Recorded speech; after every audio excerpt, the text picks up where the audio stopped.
I do not believe that any of us have dreams that were not given to us for the purpose of accomplishing those particular dreams. And I want to share something with you that has changed my life. I started out, as was indicated by Jack, it's very humble beginnings. I don't know what that dream is that you have. I don't care how far-fetched it might appear to be. I don't care how disappointing it might have been as you've been working toward that dream. But here's what I know, that that dream that you're holding in your mind, that it's possible. Let's say that together, please. Say, it's possible. See, sometimes we can't say, I can do that. But what we can say, that it's possible that I can have my dream as we run toward it, as we work on it day in and day out. No one, ladies and gentlemen, could have convinced me when I started out just over 6 years ago, working on my dream. And I want you to think about whatever your dream is, because I was willing to take a chance. And most people won't do that. Most of the people that you talk to try and bring them into the business, these are not risk takers. Most people have done all that they're ever going to do. They raise a family, they earn a living, and then they die. But people who are running toward their dreams, life has a special kind of meaning. And here's what I will share with you, that in the process of working on your dreams, you are going to incur a lot of disappointment, a lot of failure, a lot of pain, a lot of setbacks, a lot of defeats. But in the process of doing that, you will discover some things about yourself that you don't know right now. What you will realize is that you have greatness within you. What you'll realize is that you're more powerful than you could ever begin to imagine. What you will realize is that you are greater than your circumstances, that you don't have to go through life being a victim. As Jack indicated, I was born in Miami, Florida, in an area called Liberty City, in an abandoned building on a hard linoleum floor with my twin brother. We were 6 weeks of age. We were adopted. When I was in 5th grade, I was identified as EMR, labeled educable, mentally retarded, put back from the 5th grade into the 4th grade, and stayed in that category until I got out of high school. I don't have any college training, but I met a high school teacher who one day changed my life. I was waiting on another student, and when he came in, he said to me, young man, go to the board and write what I'm about to tell you. And I said, I can't do that, sir. He said, why not? I said, I'm not one of your students. He said, it doesn't matter, follow my directions now. I said, I can't do that, sir. He said, why not? I said, because I'm educable, mentally retarded. And he came from behind his desk and he looked at me. He said, don't ever say that again. Someone's opinion of you does not have to become your reality.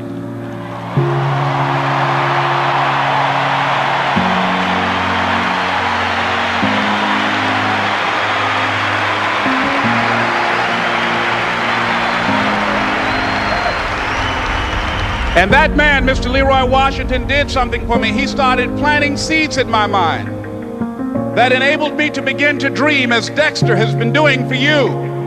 And ladies and gentlemen, I started working on my dream. And most people don't work on their dreams. Why? For many years I didn't. One is because of fear. The fear of failure. What if things don't work out? And the fear of success. What if they do and I can't handle it? The other thing is that most people, ladies and gentlemen, they get comfortable. They stop growing, they stop working on themselves, they stop stretching, they stop pushing themselves, and they end up becoming very cynical about life, and they throw in the towel on themselves and on their families and on their dreams. And the other thing is that most people don't feel worthy. What I'm doing now, I could have been doing years ago. But because I did not have a college education, because I didn't believe in myself, because I allowed other people's opinion of me to control my destiny, I didn't act on my ideas. So I applaud you for your dreaming, for your running toward your dream. I applaud you for believing in yourself, because that's what life is about. stretching and challenging, looking for ways that you can begin to improve yourself. And ladies and gentlemen, as a result of stretching out, of acting on my dream, and I don't know what that dream is for you, I can tell you that it's possible. No one could have convinced me that after just over 6 years, I would have my own book entitled Live Your Dreams. Just over 6 years, I would have 5 specials on public television. Just over 6 years, I've done motivational speaking for AT&T, Procter & Gamble, McDonald's Corporation, Xerox, IBM. Just over 6 years.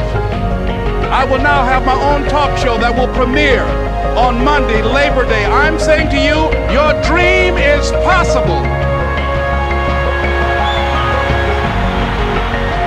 Your dream is possible.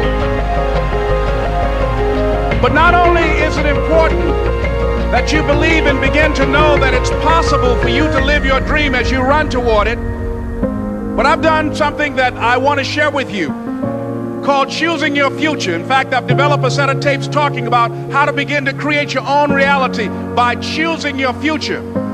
And not only is it important for you to know it's possible for you to choose your future, but it's necessary that you work on yourself, that you develop yourself. It's necessary that you get the energy drainers out of your life, people who don't want anything, people who are not striving, people who are not challenging themselves, people who aren't growing, people who have stopped dreaming. It's necessary that you align yourself with people and attract people into your business who are hungry, people who are unstoppable and unreasonable, people who are refusing to leave life just as it is and who want more. My mother used to say, birds of a feather flock together. If you run around with losers, you will end up a loser. It's necessary that you get the losers out of your life if you want to live your dream.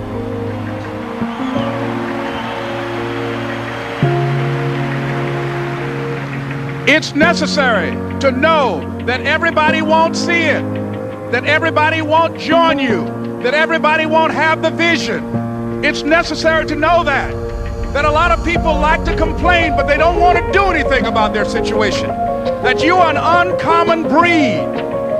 You have to know within yourself that I can do this. Even if no one else sees it for me, I must see it for myself. That's necessary. It's also, ladies and gentlemen, necessary that you be creative when you're working on your ideas, that you understand the importance of changing up, of readjusting your strategies. Many times we can have a great idea, but if you're not advancing it in the right way and things don't happen, you become discouraged and think the idea doesn't work. No, that's not true. It's necessary that we become creative. I remember when I was in New York walking down the street, and a guy approached me and said, hey, mister, can I shine your shoes? And I said, no, I'm in a hurry. I don't have time. I kept walking. Someone else said, hey, man, your shoes look clutty. May I shine your shoes? I said, no, I don't have time. I'm sorry, I'm busy. And I was walking faster, and many people solicited me for my business. And then finally, a young man stepped in front of me, and he said, excuse me. And he started counting, 97, 98, 99, 100. He said, sir? I said, yes. He said, come here, please. I said, what is it? He said, today is my birthday. And every year, just to thank God for another year of life, the 100th person who passes my shoe shine stand, I offer them a free shoe shine. Would you give me the honors? I said, why, sure. I got up on the shoe shine stand, George, and I sat there and he shined my shoes diligently. And when I got down, I looked at them, they were sparkling. And I was walking away and I said, thank you. And I stopped, I said, excuse me, but how much do you usually charge? He said, only $2. I said, I tell you what, today's your birthday. Here's $5, keep the change. He said, thank you. As I was walking away, looking in the opposite direction at other people coming, he started counting again. 97, 98, 99, 100.